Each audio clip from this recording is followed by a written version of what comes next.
collective level, as a society, as a culture, and really on an individual level, I think so many of us are challenged with having healthy Gevurah, healthy boundaries, giving it over in a loving way.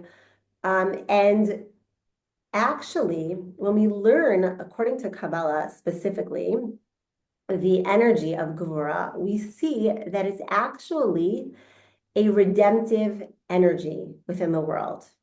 Okay, that is actually an energy that it says that when the world evolves into the full revelation of redemption in the world with Mashiach, that it says that according to Kabbalah, that the predominant energy of the world, the spiritual energy of the world, is going to actually be the energy of Gevurah, of this energy of boundaries and containment and structure.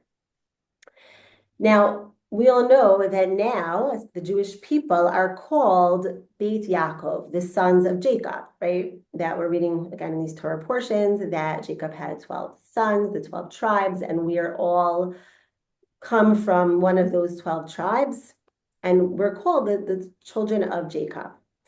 Now, Jacob is the attribute of compassion, but it says that actually when Mashiach comes, when the world is healed, when the consciousness of the world is evolved to this higher level of redemption, it says, according to Kabbalah, that we're going to actually be called Beit Yitzchak, the children of Isaac, which is very interesting, right? There's going to be a shift in energy. Again, we're going from this energy of more compassion, Jacob energy, to an energy of more Gevurah energy, this energy of Isaac, which is the chariot of Gevurah in the world. Now, even in Jewish law, okay, there's two different sages that would have different, you could call them arguments, but they weren't arguments, but different, they were learning partners, and they would have very different viewpoints on Jewish law. One was called Hillel, and the other one is called Shammai. They're two different, they were called Chavrutas, they were learning partners. And Hillel is the energy of chesed, of love, love, love, that consciousness of love. And whenever he would give over a Jewish law, halachic authority, he would say the law, it was much more lenient, because the lenient energy is much more that energy of chesed, right? But then when Shammai would give over the law, it was much more with the energy of Gevurah. It was much more of a strict, like stringent halachic advice, Jewish law that would actually be brought down through Shammai. And it actually says, again, that now, whenever we are deciding who are we following, which one are we following, we said that we follow according to Beit Hillel, which again is this energy of love, unconditional love, chesed. But it says that when Mashiach comes, and especially in the first stages of Mashiach, we're going to be going according to Shammai, which is again this energy of Gevurah, of boundaries. So there's going to be this shift of energy in the world again, where we're going to be going from love, love, love, love, love, Hillel, chesed, to this more boundary, containment, structure, discipline, boundary energy. Okay.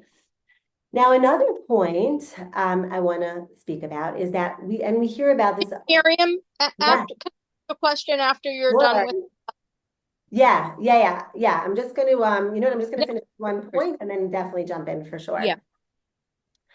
Now, it also says, and this is something that we hear a lot in the world about the divine feminine, like if you go onto YouTube and you put in the search bar, divine feminine, and the feminine energies are rising in the world, you're going to have like about, hundreds of videos on that.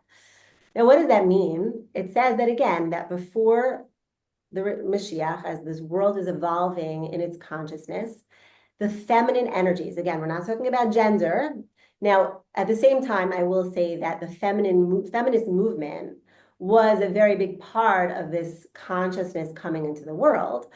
But the feminine energies were definitely arising in the world, okay?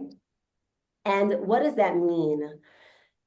First of all, I think that the feminine energies for many years were very much repressed. Like the world was much more about output and doing and being productivity and goal-oriented, like much more like masculine energies. And we even see this so much more in the world. The world is much more about receiving, mindfulness, love consciousness. Like, the world is shifted in terms of like the energies.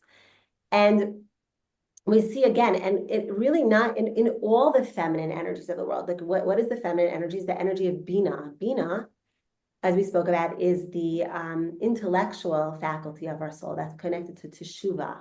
And what is Teshuvah? Teshuvah is returning to our essence, being deeply connected to ourselves, to our passions, to our desires, to our voice, like returning to who we are. Like, again, we've lost such a connection to the self. And because we've been so much in that masculine space of doing and productivity and goal-oriented. And now again, these feminine energies are rising in the world. We're becoming much more connected to this Bina energy of like returning to our essence, returning to our authentic selves, returning to our true voices and our true desires. Now, the other feminine energy, again, is Gevurah, as we're speaking about now, which is more about boundaries and this inward energy, which is about, again, what does it mean? We're living in a more internal way, more of a connected way, and everyone who's here is doing that, like living, not just about what the world wants me to live like, not just what like, social media says is important, or what, the society that I live in or the culture that I live in says is important, and not just externally, but much more in a deeper way, much more internally connected.